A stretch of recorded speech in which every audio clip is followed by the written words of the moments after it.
China bows to nature. When floods spare no one and disasters pile up. You are watching a man screaming for help as floodwaters sweep his car down a raging river in Yunnan. Racing against time, firefighters performed a daring rescue using ropes to pull the victim to safety. Typhoon Danis, the fourth storm to strike China in 2025, made its second landfall on the evening of July 8 in Dongtu, Wenzhou City, Zhejiang Province.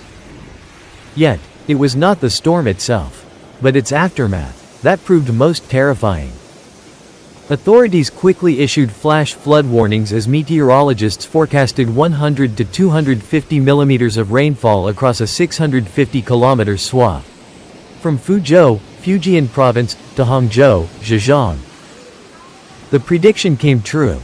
Millions of cubic meters of water poured down not only on Zhejiang and Fujian, but also wreaked havoc across Yunnan and Chongqing. Video footage from Chinese citizens revealed the horrifying power of nature and the helplessness of its victims.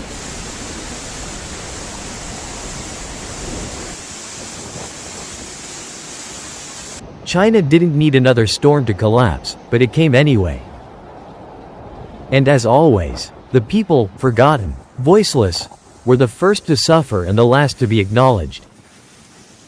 No sirens. No time to escape. From remote villages to megacities, from elderly street vendors to massive urban tunnels, the worst flood in years swallowed thousands of lives in silent terror. Typhoon Danis, after vanishing from media coverage, made a sudden return, shattering 64-year rainfall records in just 2 hours. Now, names like Sichuan, Fujian, Hejiang, and Chongqing are no longer tourist destinations or economic hubs. They've become synonymous with loss, tragedy, and unanswered questions.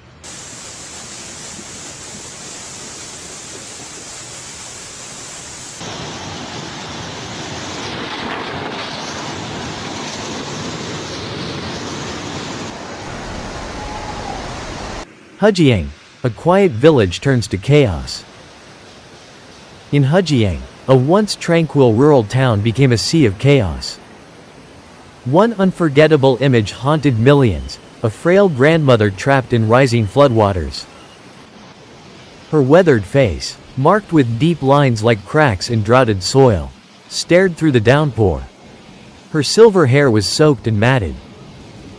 In one hand, she held an old mobile phone high above the water, perhaps trying to call her daughter, or anyone who might help. With the other, she clung to a floating wooden table, once used for tea and rice. Now her only lifeline. The brown flood reached her chest. Muddy waves slapped her face again and again. She coughed, gasped, tried to call out, but no voice could be heard above the storm's roar. Her home had become a watery trap. A gas stove, a rice cooker, a small fan, all were overturned or gone. The walls peeled. The windows shook. And still, she did not flee, not because she didn't want to, but because she couldn't. The water crept higher like a cold, invisible hand tightening its grip. No one came. No sirens. Just rain. Just her shallow, fading breath.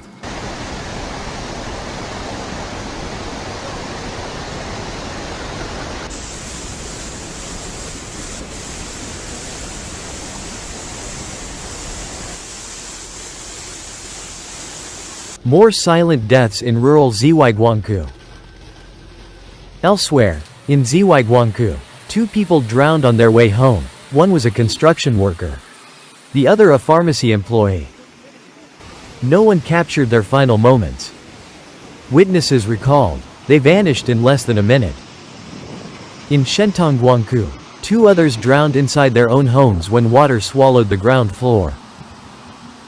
Their families pleaded for help, but the only response was re-verifying the information.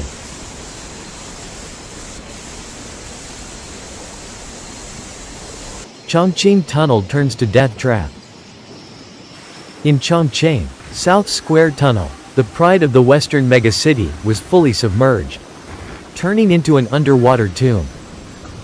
This 1.2 kilometers tunnel, connecting to Chongqing North Railway Station and serving tens of thousands daily, was completely overtaken by murky floodwaters after over 200 millimeters of rain fell in just 4 hours. It started with light seepage.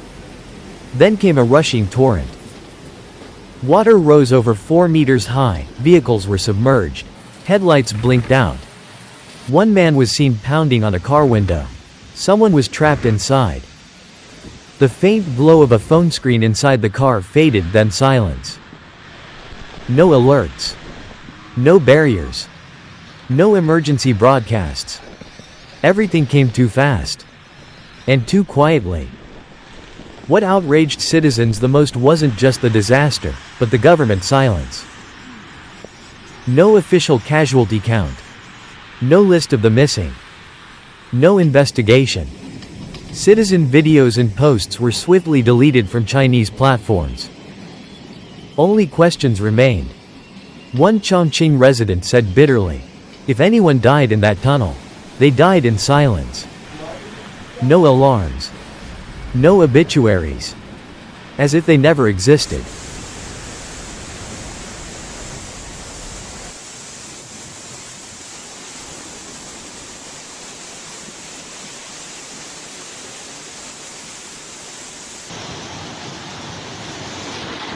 Sichuan. The flood came from the mountains at midnight. In Sichuan, there was no rain in sight. But suddenly, just before midnight, a massive wall of water roared down from the mountains. Over 10,000 people evacuated in just 2 hours. Those who didn't escape, trapped in homes, cars, or on roads, faced what witnesses called a continental tsunami. Footage showed a parking lot near a scenic area lost every single car in under 15 minutes. An eco-resort, packed with hundreds of tourists, went completely dark. Rescue helicopters arrived only the next morning. A massive 4-lane highway, once called the backbone of Western transport, collapsed into a 100-meter crack like sand. A survivor recalled, "I thought I was dreaming. There was no rain. No warning. But then, the light disappeared, and the water rushed in like a broken dam. All I heard were screams and the sound of water tearing everything apart."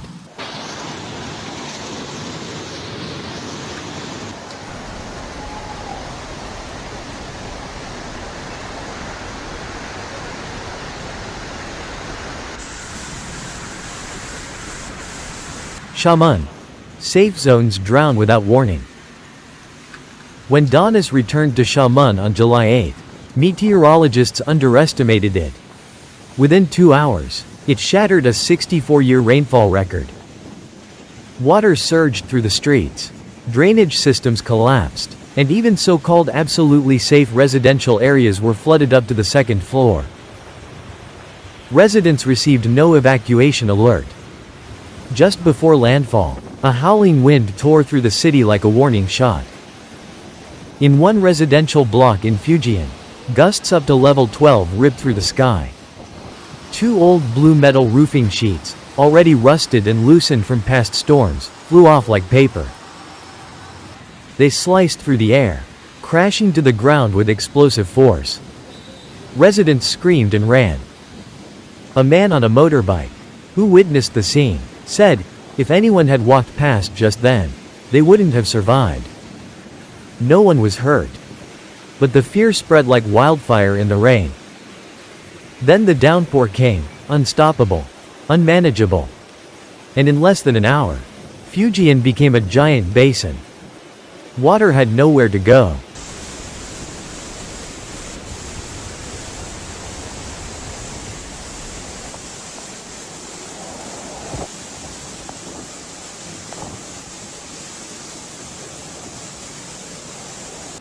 Not just a storm, a systemic collapse. This disaster didn't just wash away homes, it exposed the deep flaws in China's infrastructure, planning, and emergency response. Warning systems failed. Roads offered no escape. Modern buildings crumbled after hours of rainfall. And the people, old bowsy vendors, exhausted workers, forgotten names, are always on the front lines of disaster. While official reports speak in numbers and slogans, real pain isn't counted. When waters recede, they'll clean up, announce statistics, make speeches. But grief doesn't recede. The loss, the screams, the homes that no one returns to, they become cold memories. Eventually erased. And then, next year, or maybe next month, another storm will come. Another rain will fall.